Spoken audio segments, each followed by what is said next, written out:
Wa azmul maitati utawi tulangnya bangkai. Wa atmul maitati utawi tulangnya bangkai. Wa sya'ruha lan bulunya maita. Wa sya'ruha lan bulunya maita iku najisun iku najis. Wa kadzalan iku koyo azmun atau tulang.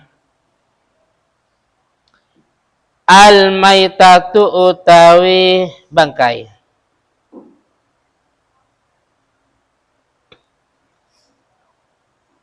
Aidon halemane najisatun iku najis. Wa urida lan den karapaken. Wa urida lan den karapaken. Ini masalah definisi. Biha kalawan maita. Azzailatul hayati opo. Hewan yang hilang hidupnya.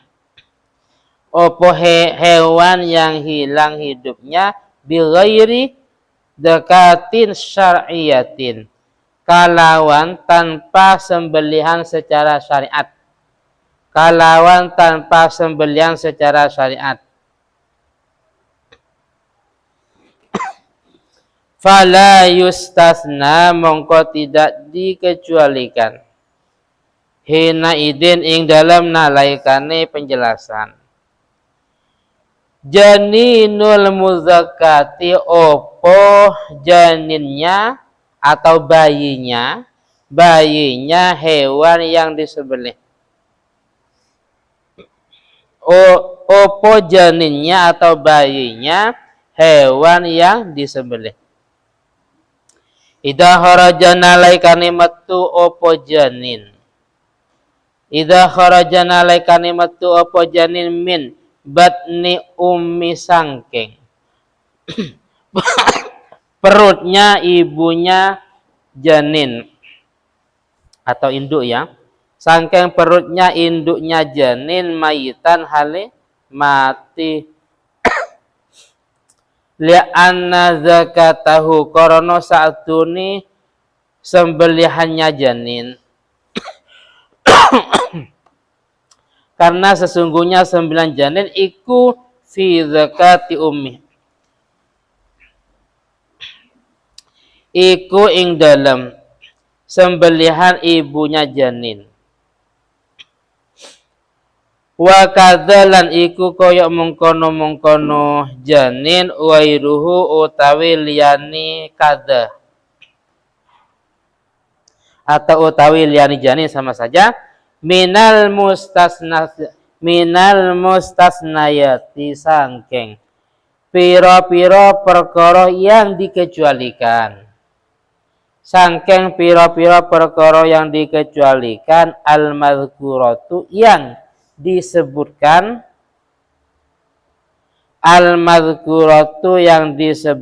fil mabsutoti ing dalam kitab yang luas penjelasannya. Fil mabsutoti ing dalam kitab yang luas penjelasannya. Summastasna mongko nuli mengecualikan sapa kiai musonif. Kalau kiai musonif cara maknanya cuma short ya, short saja. Enggak usah kiai musonif, enggak usah. Kaf ya, ha ya, mim short non fa enggak usah. Paham ya? Di kelas berapapun, dimanapun, kemuson itu short. Nah, short. Itu namanya kemusonif. Ya. Contohnya, summastasna mengkonuli, mengecualikan sopo, kiai musonif, tinggal short. Istasna itu dimanapun, kelas berapapun, tetap maknanya pengecualian. Mengecualikan min sya'ril maitati sangkeng bulunya bangkai. Qaulahu ing ucapannya ke musonif. Illal adamiyah. Lafat illal adami. Maknanya kecuali manusia. Ayat kesefa inna sya'rohu mongkonuli. tuhuni rambut atau bulunya adami, bulu atau rambutnya adami, bulunya manusia, iku tohirun itu suci. Tohirun iku suci kamaitatihi seperti bangkainya adami. Kamaitatihi seperti bangkainya adami atau manusia.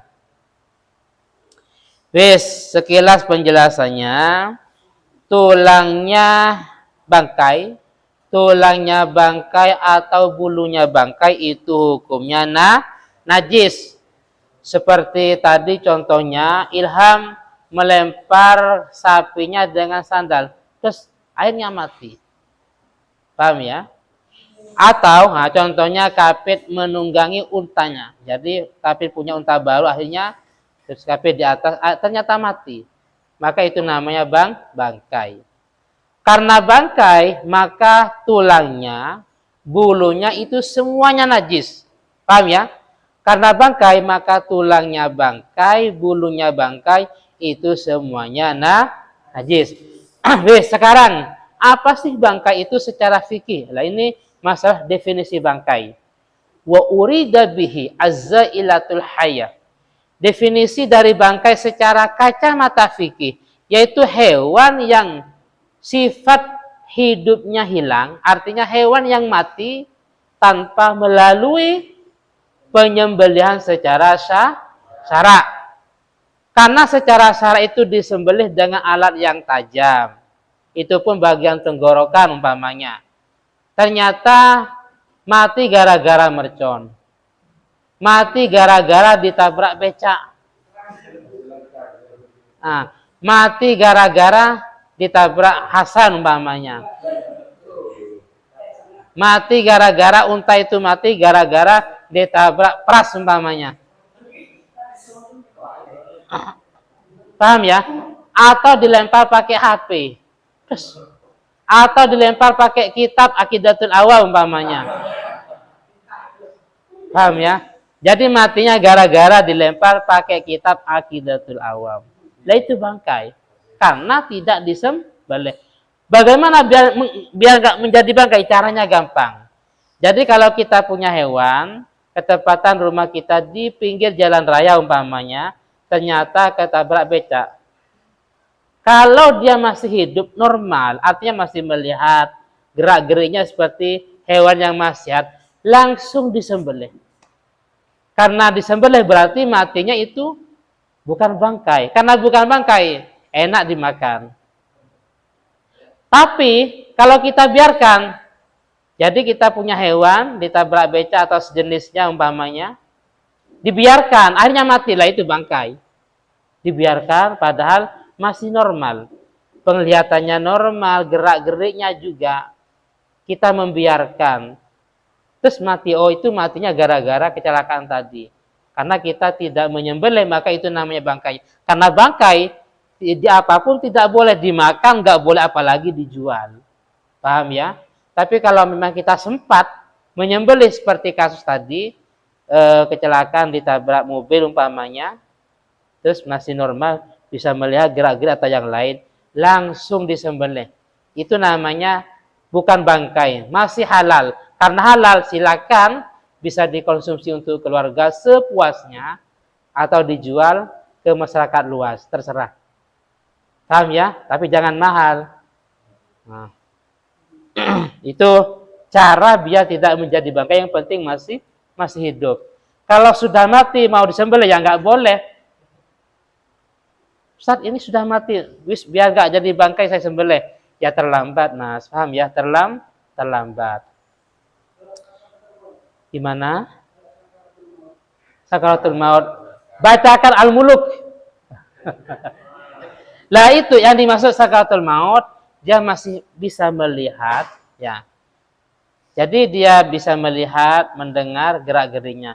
Tapi kalau memang secara akal ini kok sudah nggak bisa bergerak lagi umpamanya.